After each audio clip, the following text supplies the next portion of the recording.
ব্যাপার অভিজিৎ, খুব অস্থির দেখাচ্ছে, কি হয়েছে? আরে ভাই, ওই একটা ভিডিও কল আসবে, তার জন্যই ওয়েট করছি। Video call? এর আগে তোমাকে কখনো ভিডিও কলে কথা বলতে দেখিনি। কোনো বিশেষ ব্যাপার কি? আরে ভাই, তুমিও না প্রত্যেকবারই। আরে তেমন কিছু নয়। আরে আমাদের কেতনবাবু ছিলেন না, ওই ক্রাইম ব্রাঞ্চের। হ্যাঁ হ্যাঁ, কেতনবাবু, মনে পড়েছে। আরে উনি বললেন যে 12:30টার সময় আমার সঙ্গে ভিডিও চ্যাট করতে চান, আমায় সারপ্রাইজ দেবেন, সেই জন্যই ওয়েট করছি। ও, স্যার কেমন আছেন? কেতন স্যার, আরে আপনাকে তো একদম ফিট মনে হচ্ছে। আরে কেন পেছনে লাগছো বাবা? জানো, রিটায়ারমেন্টের পরে বডিটা একটু বেড়ে গেছে। একটু এক্সারসাইজ করতে হবে। আরে না না স্যার, সত্যি বলছি, আপনাকে খুব স্মার্ট লাগছে। হ্যাঁ, আচ্ছা এটা বলো, তুমি তোমার বিয়ের কার্ড কবে পাঠাচ্ছ? আরে স্যার, আপনিও না। দেখুন স্যার, আপনি সিনিয়র, আপনি আগে করবেন, তারপরে আমি করব।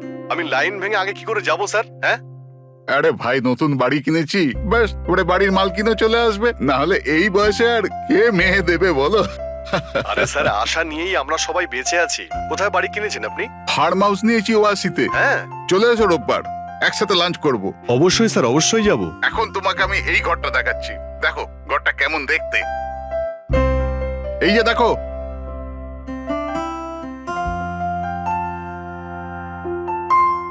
এবার আমি তোমাকে দেখাবো আমার স্টাডি রুম।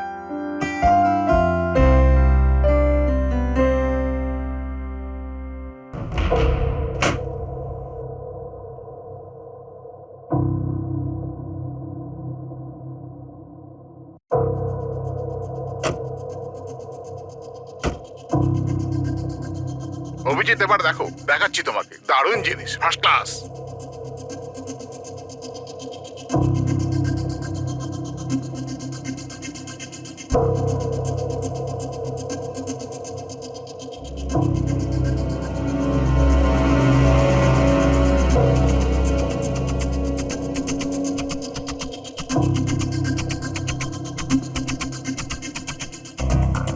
দেখলে অভিজিৎ, এটা হলো আমার স্টাডি রুম। স্যার খুব ভালো হয়েছে, খুব ভালো।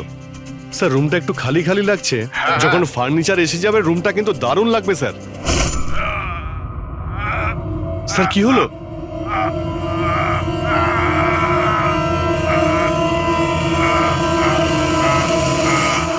ও নো স্যার! কি আরে হয়েছে? ভাই, স্যারকে কেউ ছুরি মেরে দিয়েছে। ছুরি মেরে দিয়েছে? কোথায়? কে মেরেছে ছুরি? বুঝতে পারছি না। কিন্তু তুমি তো ভিডিও চ্যাট করছিলে ওর সাথে, না? হ্যাঁ করছিলাম, কিন্তু হঠাৎ করে এই ছুরি কোথা থেকে এলো আর কিভাবে ওনার লাগলো কিছুই বুঝতে পারলাম না। কি?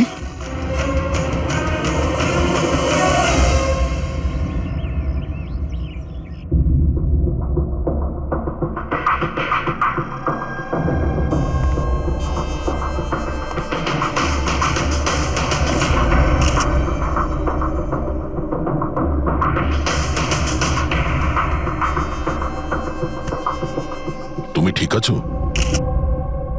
হ্যাঁ ভাই, বুঝতে পারছি না এসব কি করে হয়ে গেল। স্যার স্যার কেতন স্যার তো 100 জনেরও বেশি আসামিকে জেলে পৌঁছেছেন।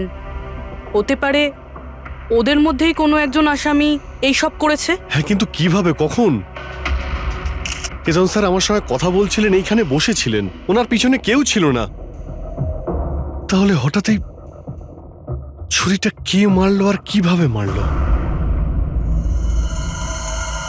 তুমি একদম শিওর যে ঘরের মধ্যে আগে থেকে কেউ ঢুকে বসেছিল না? আরে না ভাই, কেতন স্যার ভিডিও চ্যাটে উনি পুরো রুমটা দেখাচ্ছিলেন, আমরা কথা বলছিলাম, আর রুমটা দেখো, এখানে কোনো জায়গাই নেই, সবকিছু তো খোলা, কেউ কোথায় কিভাবে লুকোতে পারে?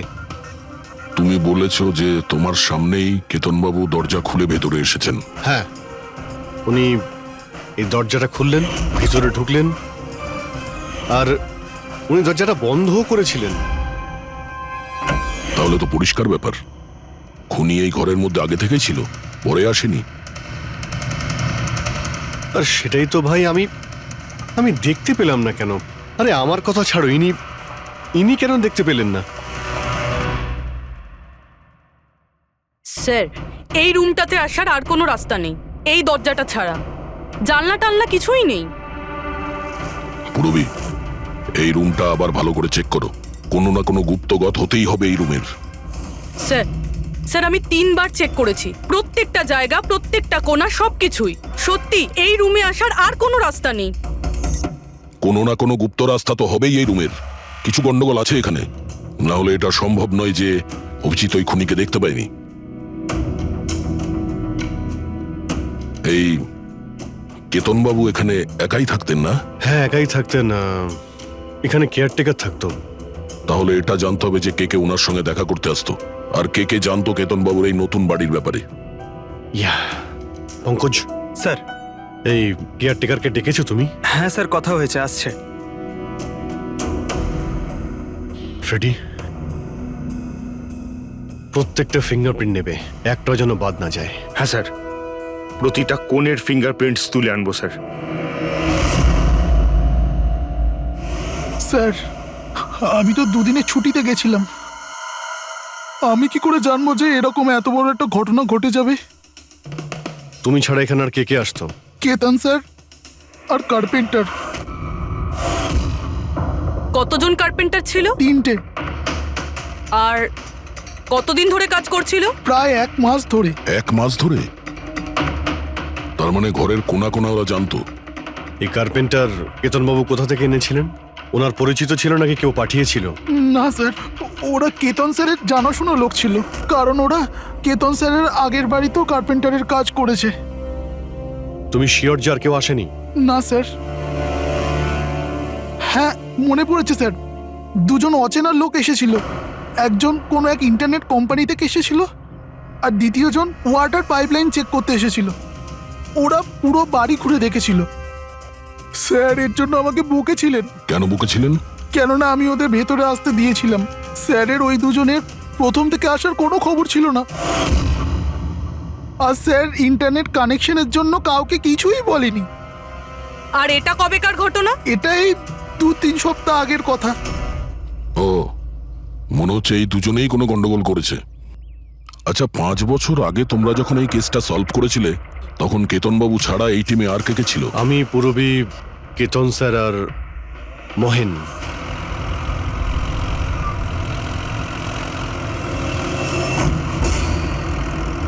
ওই মহিলার প্রাণের ঝুঁকি আছে, আর ওইখানে আশেপাশেই আছে। হ্যাঁ স্যার, তাড়াতাড়ি পৌঁছে যাব। আর 15 মিনিট লাগবে ওই ওয়ার্ড হাউস, আমরা এসেই গেছি।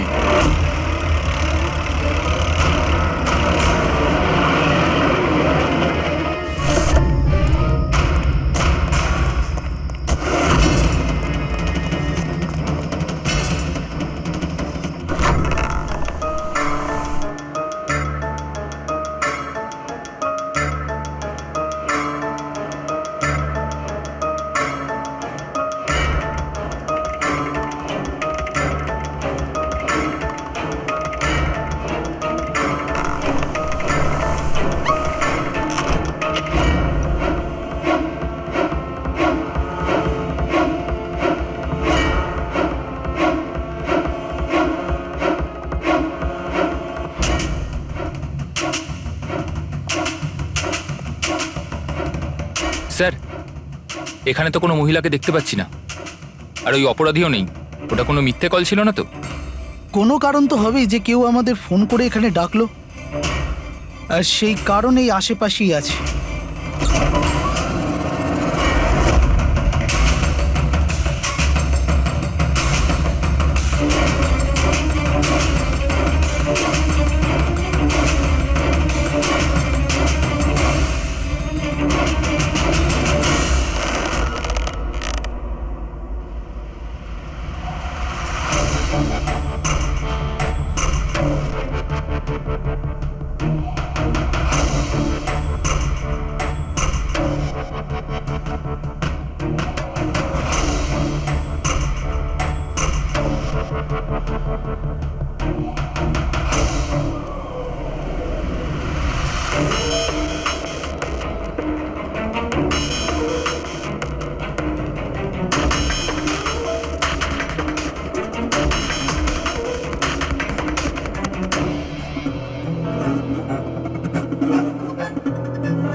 বিনোদ, হ্যাঁ স্যারকে কেউ ছুরি মেরেছে। Sir sir oh no oh no, he is dead. তুমি দরজাটা দেখো, দরজা দেখো তাড়াতাড়ি। আরে দরজা তো ভেতর থেকে বন্ধ, তার মানে খুনি ঘরের ভেতরেই কোথাও আছে। ওদিকে দেখো, তুমি ভেতরটা দেখো, হ্যাঁ, তাড়াতাড়ি যাও। দেখছি।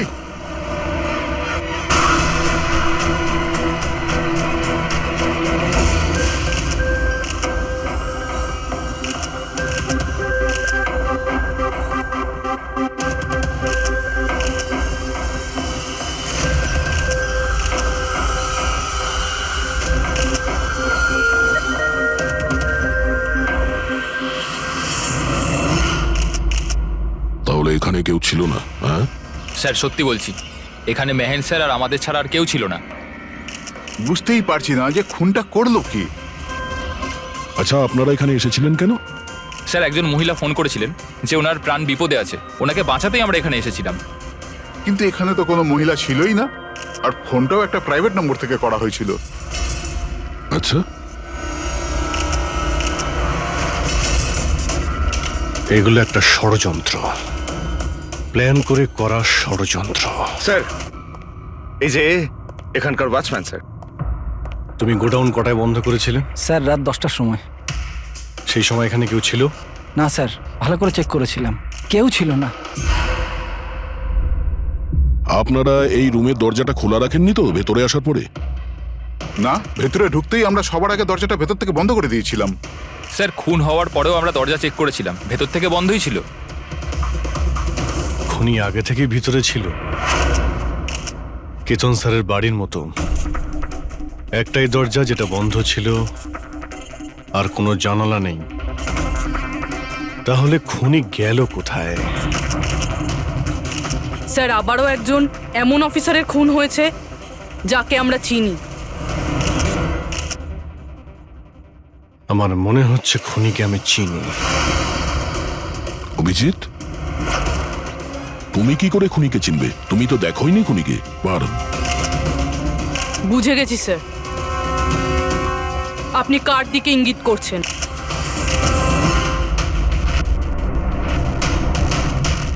তুমি জানো এসব কি? হ্যাঁ, এটা এশিয়ার নামকরা ক্লাসিক আর্টওয়ার্ক, কিন্তু এসবের এই কেসের সঙ্গে কি সম্পর্ক? যেটাকে তুমি এশিয়ার বিখ্যাত আর্ট ওয়ার্ক ভাবছো, সেটা আর্ট ওয়ার্ক ঠিকই, কিন্তু অরিজিনাল নয়। এটা ডুপ্লিকেট, নকল। এগুলো নকল, কিন্তু দেখতে তো একদম। দেখতে একদম আসল, অথচ এটা নকল। কিন্তু এই আর্টওয়ার্কের এই দুটো মার্ডারের সঙ্গে কি সম্পর্ক?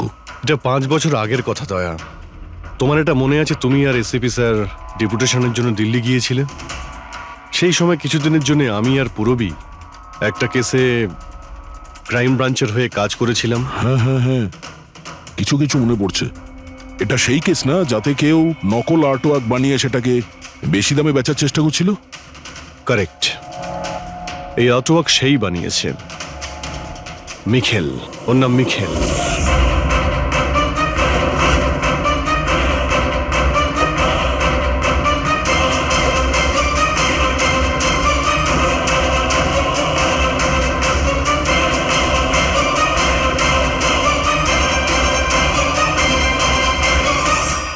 এমনটা নয় যে ওর প্রতিভা বাকি শিল্পীদের থেকে অনেক কম ছিল, তবে সত্যি কথা বলতে ও ওদের থেকে অনেক বেশি ট্যালেন্টেড ছিল। আর সেই জন্যই হয়তো ও একদিন ভেবেছিল যে অরিজিনাল পেন্টিং তো সবাই বানাতে পারে, কিন্তু অরিজিনালের মতো সেম কপি বানানো সবার পক্ষে সম্ভব নয়। আর এই কাজে এত টাকা ছিল যে ওর আসল পেন্টিং বানানোর কোনোদিনও প্রয়োজনই হয়নি। ও কোটি কোটি টাকা ইনকাম করেছিল মহান আর্টিস্টের অরিজিনাল পেন্টিংয়ের নকল পেন্টিং বানিয়ে। আর ওর কাজ এতটাই ভালো ছিল যে কেউ বলতে পারতো না যে পেন্টিংটা আসল না নকল। অনেকবার তো 30-40 বছরের আগের ক্যানভাসের পেন্টিং করেছে ও, অথচ সেটা কারো পক্ষে ধরাই সম্ভব ছিল না। কিন্তু একদিন পরিস্থিতি এমন হলো, অনেক আর্ট প্রেমী যখন কোটি কোটি টাকা লস করলো, তখন ক্রাইম ব্রাঞ্চ মিখেলকে ধরার দায়িত্ব আমাদের 4 জন অফিসারকে দেয়। কেতন স্যার, মহেন, পুরবী আর আমি। মিখেলকে ধরা এত সহজ ছিল না, কিন্তু কথায় আছে না, পিঁপড়েকে ধরতে হলে মিষ্টির ব্যবহার করতে হয়। আর এই পিঁপড়ের মিষ্টি ছিল ওর পুরনো ক্যানভাস আর সেই কেমিক্যাল যেগুলো ও ব্যবহার করত 200 থেকে 250 বছরের পুরনো পেন্টিং তৈরি করতে। আমরা সমস্ত আর্ট গ্যালারি আর দোকানে নজর রাখতে শুরু করে দিই যেখানে এইসব জিনিস পাওয়া যেত। যারা এই সমস্ত জিনিস কিনতে আসতো তাদের পুরো ঠিকুজি কুষ্টি পার করতাম আমরা।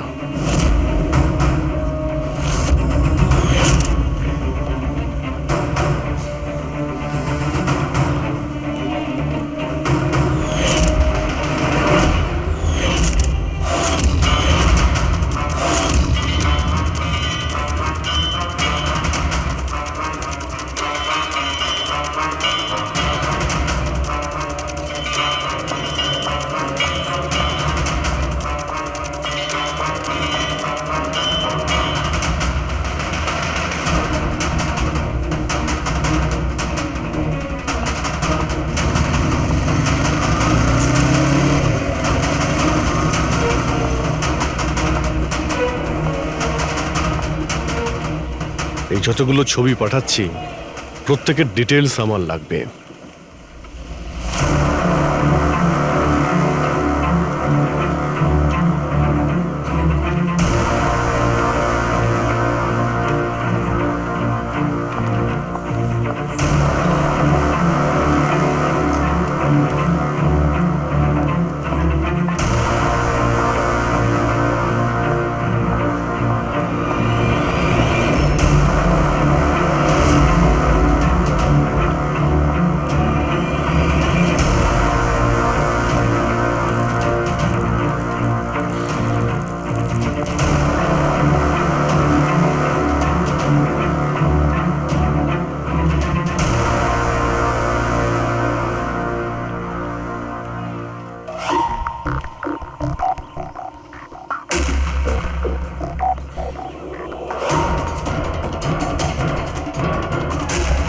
আর তারপরে 1 সপ্তাহ পরে আমরা এমন একটা মেয়েকে দেখলাম যে জিনিসপত্র তো কিন্তু তার কোনো আর্ট ব্যাকগ্রাউন্ড ছিলই না।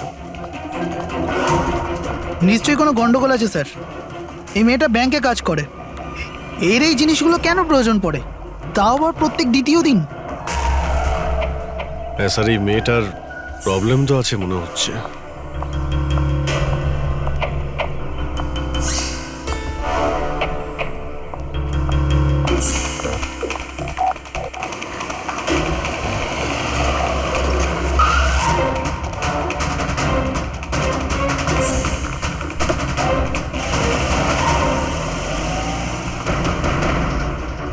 এই মেয়েটার একটু গন্ডগোল আছে, ওর পিছু নাও, দেখো কোথায় যাচ্ছে।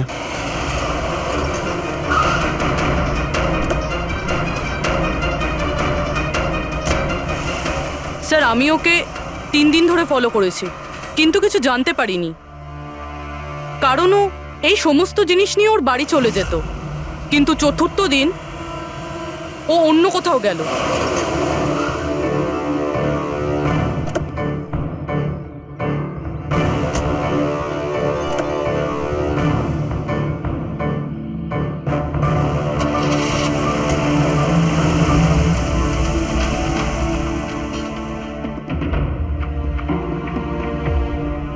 নিখিল, নিখিল, নিখিল,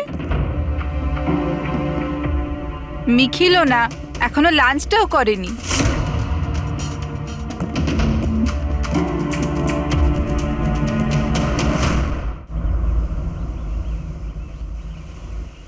এখনো লাঞ্চও করনি?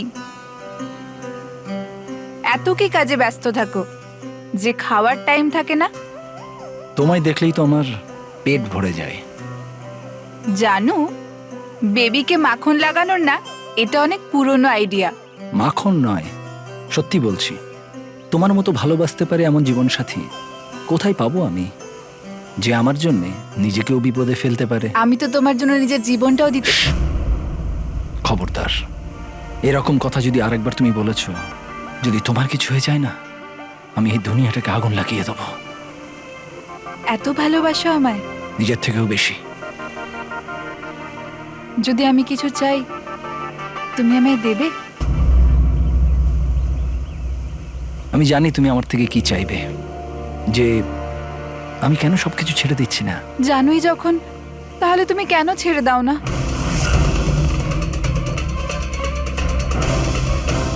শীতল, মানুষের জীবনে দুটো নেশা হয়।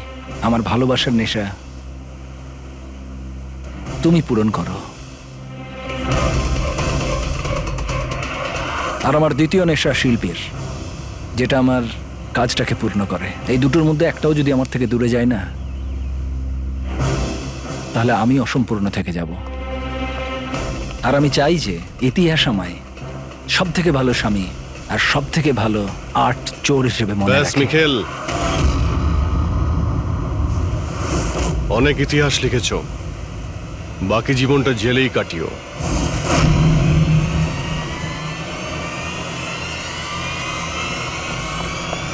Mikheil,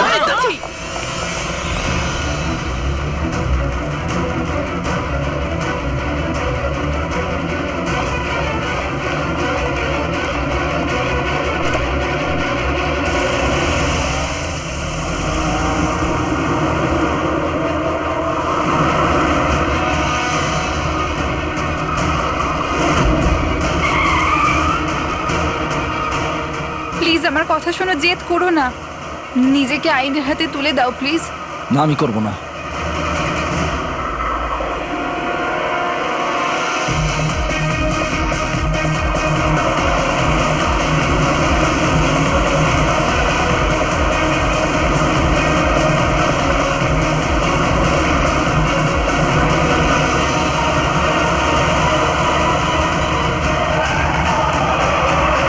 Nikhil!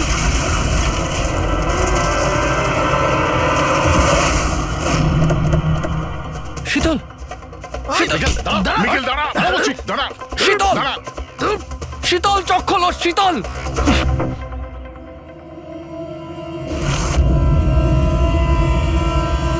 She is dead sir. তোমাদের জন্য আমার শীতল আমাকে ছেড়ে চলে গেল। ছাড়বো না আমি তোমাদের। তোমার স্ত্রীর মৃত্যুর জন্য আমরা দুঃখিত, কিন্তু তার জন্য দায়ী আমরা নই, তুমি। না তুমি অপরাধের রাস্তায় হাঁটতে, আর না তোমার পাপের শাস্তি তোমার স্ত্রীকে ভোগ করতে হতো। কাজের শাস্তি কে পাবে এটা ভবিষ্যৎ বলবে। ওর 5 বছরের শাস্তি তো এতদিন শেষ হয়ে গেছে, কিন্তু ওর স্ত্রীর মৃত্যুর প্রতিশোধের আগুন হয়তো ওর মনের ভিতরে এখনো জ্বলছে।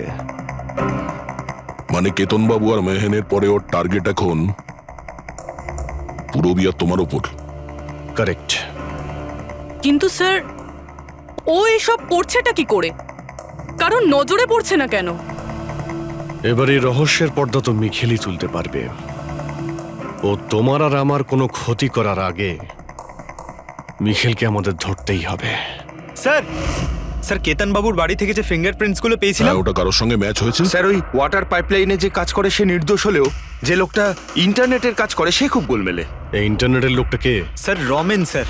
স্যার স্যার পুরনো পাপি স্যার। এই তো 6 মাস আগে ও অথর রোড জেল থেকে ছাড়া পেয়েছে স্যার। Arthur road jail? ওই মিখেলকে তো ওই জেলেই রাখা হয়েছিল।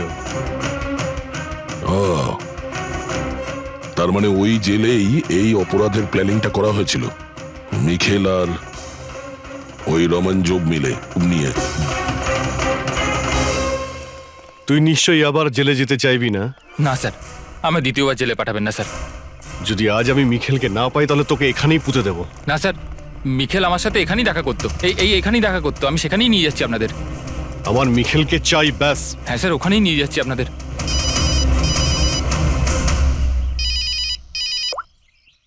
হ্যাঁ শান্তি। কি? বাবা শরীর খারাপ করছে? কিন্তু এরকম হঠাৎ? আমি তো কেসের ইনভেস্টিগেশন করতে এসেছি। কি হয়েছে? স্যার ওই বাবা একটু অসুস্থ হয়ে পড়েছে। ওই শান্তি নার্স যে আমার বাবার দেখাশোনা করে, সেই ফোন করেছিল। ঠিক আছে, তুমি যাও, আমরা দেখে নিচ্ছি। কিন্তু স্যার। যাও, আর কোনো প্রয়োজন পড়লে ফোন করবে।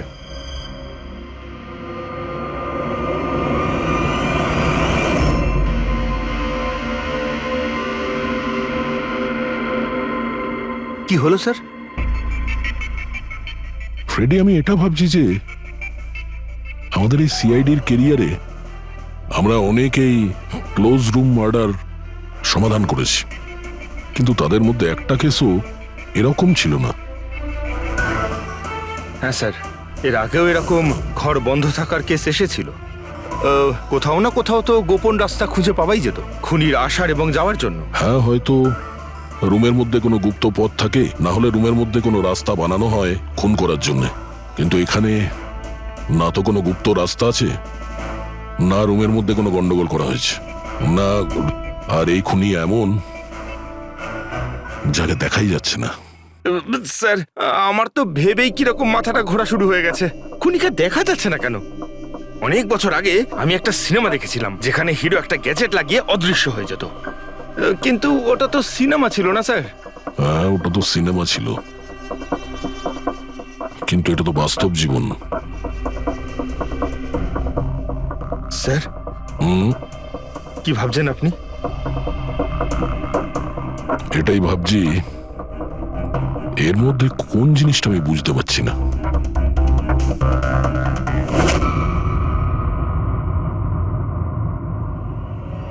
ও মাই গড, তার মানে এই ব্যাপার।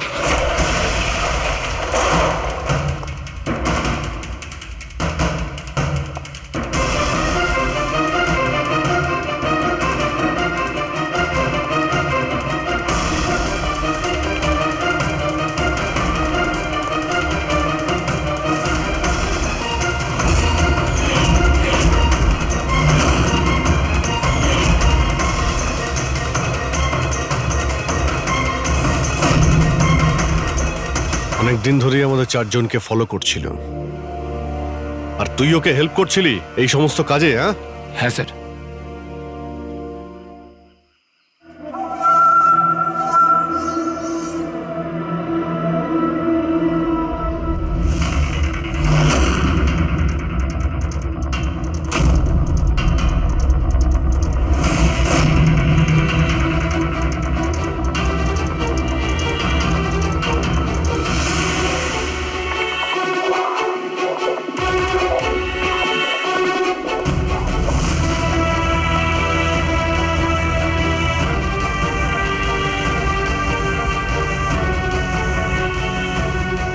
কিন্তু এই ওয়ালপেপার, ফার্নিচার, এসবের ছবি কেন নিয়েছিলি? হ্যাঁ, ওই মিখেল যেমন যেমন বলেছিল আমি সেরকমই ছবি নিয়েছিলাম স্যার। ব্যাস, আমি শুধু জানতাম না এই ছবিগুলো নিয়েও কি করবে স্যার।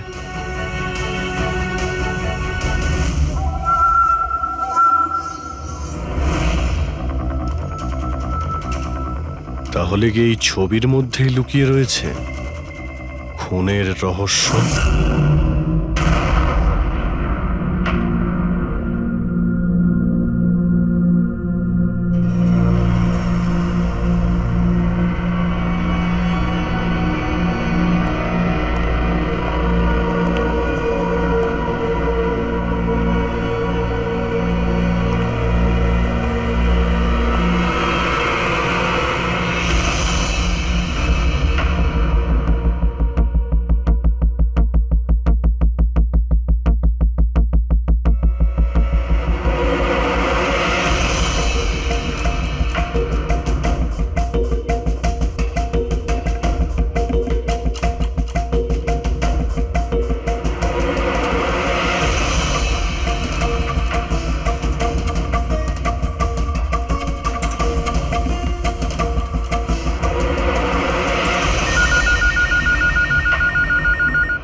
হ্যালো, কেমন আছো অভিজিৎ বাবু?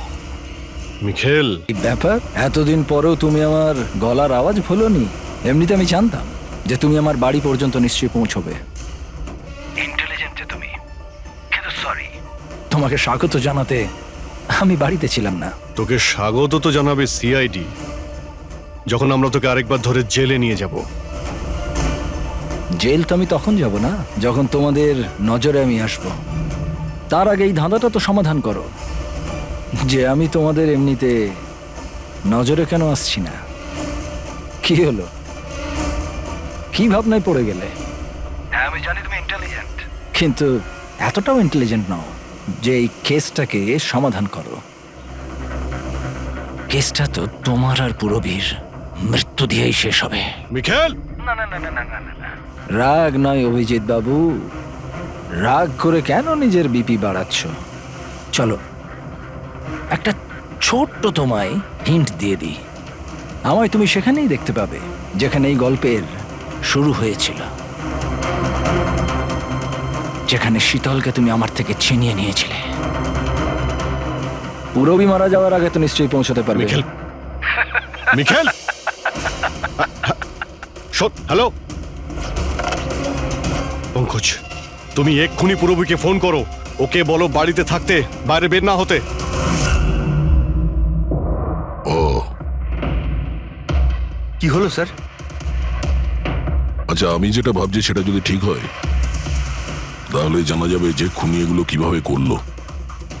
কিভাবে? আশ্চর্য তো, বাবা তো পুরোপুরি সুস্থ আছে, তাহলে তাহলে শান্তি ফোন করে আমাকে ডাকলো কেন? আর নিজেও তো বাড়িতে নেই। ফোন করলাম, ফোনটাও ধরছে না।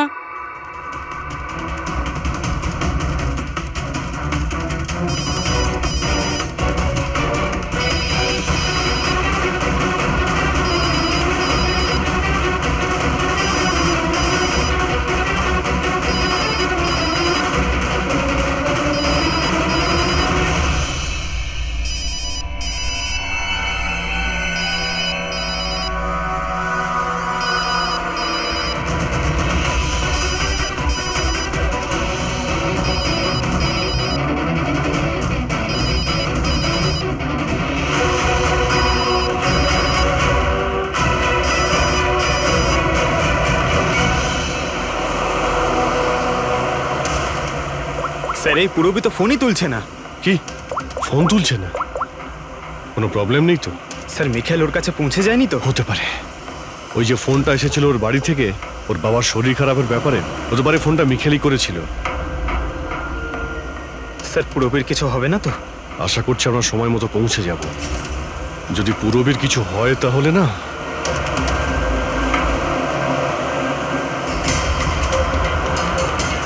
এসে গেছি। এটা সেই জায়গা যেখানে মিখেলের ওয়াইফ মারা গিয়েছিল।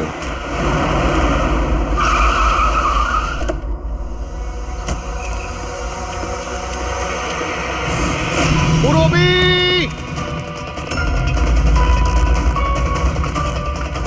পুরবি!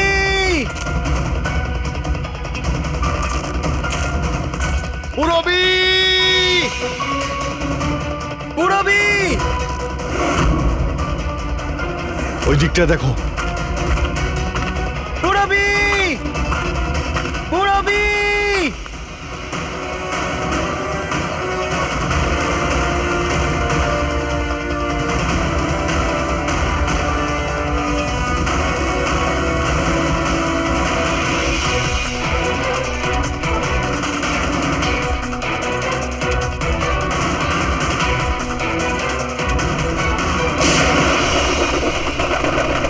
পুরবি!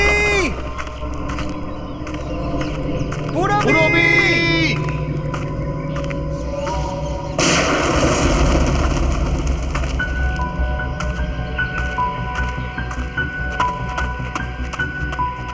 স্যার হ্যাঁ পঙ্কজ, জানি না স্যার কে গুলি চালালো। পুরবীকে পেলে? পুরবি ওখানে স্যার।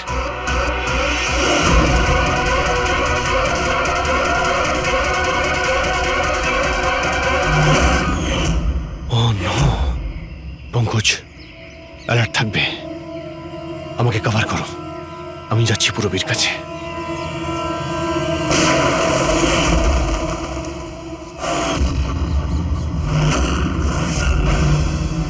ভয় পেও না অভিজিৎ, এখনো মরেনি। কিন্তু যদি ওর কাছে যাওয়ার চেষ্টা করো তাহলে আমার আঙুল ট্রিগারের ওপর আছে, আর গুলিটা তো তোমার থেকে তাড়াতাড়ি পৌঁছবে। মিখেল, গুলি চালিও না। দেখো, তুমি প্রতিশোধ নিতে চাও তো? দেখো আমি এসে গেছি, তুমি পুরবীকে যেতে দাও। খবরদার, কোনো চালাকি নয় অভিজিৎ, কারণ তুমি আমাকে দেখতে পাবে না, কিন্তু আমি তোমায় ভালো করে দেখতে পাবো।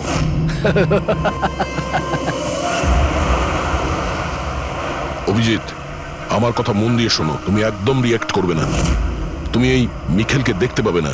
তুমি আর কেতনবাবু ওকে কেতনবাবু স্টাডি রুমে দেখতে পাওনি। মাহান ওকে আর্ট ওয়্যার হাউসে দেখতে পাইনি। পূরবী নিজে ওকে ওর ঘরে দেখতে পাইনি। কেন? কারণ ওকে দেখা সম্ভব নয়। ও যেখানে যেখানে অন্যায় করে সেখানকার কোণে কোণে ও লুকিয়ে পড়ে। ওই রুমে, ওই ডেকোরেশনে ও এমন ভাবে লুকিয়ে পড়ে কেউ বলতেই পারবে না যে ও আর্ট পিস না, একজন মানুষ। কেতনবাবুর রুমে ও ও ওয়ালপেপার হয়ে গেছিল, ওয়ালপেপার।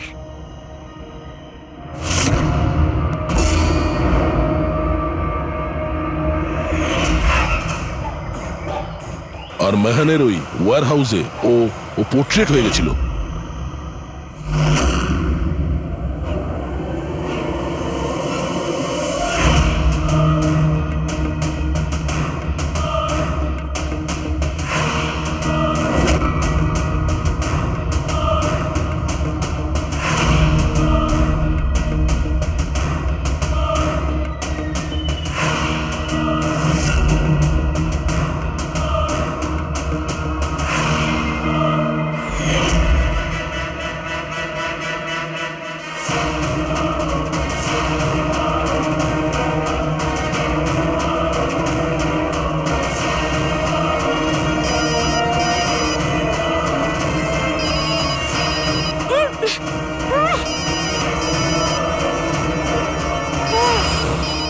এটা আমি তখনই বুঝতে পারলাম যখন ওয়্যার হাউসের ক্রাইম সিনের ফটোগুলো আমি দেখলাম।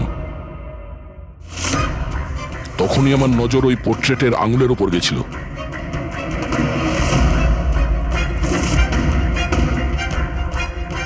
ও পোর্ট্রেট ছিল না, ওই মিখেল ছিল, মিখেল। ওকে দয়া, পঙ্কজ সাবধানে, পঙ্কজ সাবধানে, জঙ্গলে লুকিয়ে আছে। পঙ্কজ, তুমি এখানেই থাকো, রবির দিকে নজর রাখবে। মিখেল, আমরা কিছুই করব না, আমরা এখান থেকে চলে যাচ্ছি। তবে তুমি রবিকে ছেড়ে দাও প্লিজ।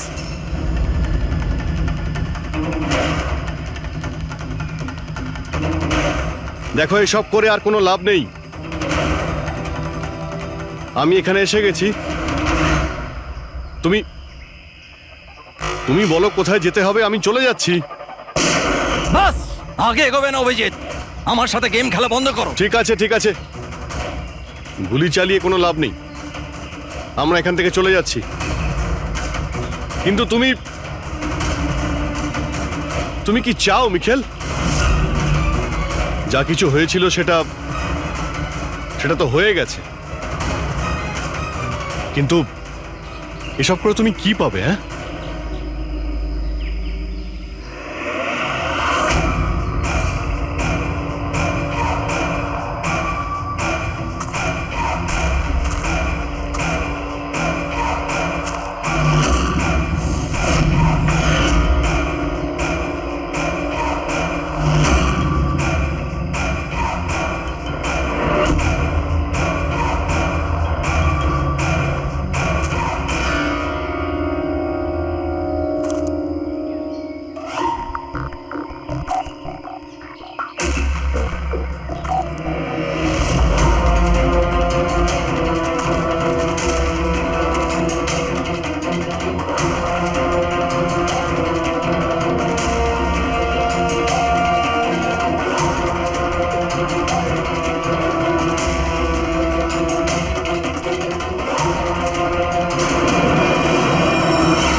আমার শীতলকে তুই আমার থেকে নিয়েছিলি, আমি তোকে ছাড়বো না। আমার শীতলকে দূরে করেছিলি।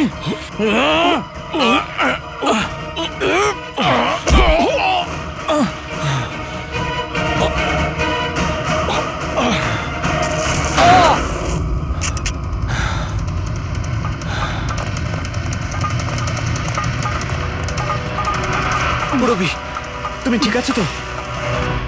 তোর আসল জায়গা জেলে, আর এইবার তুই বাইরে আসবি না, সোজা ফাঁসিতে ঝুলবি।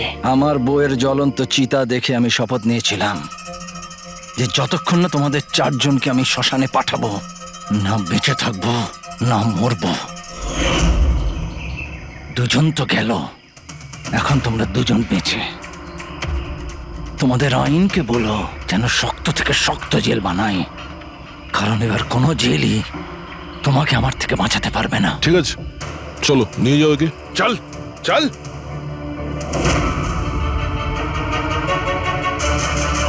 আসবো, ফেরত আসবো।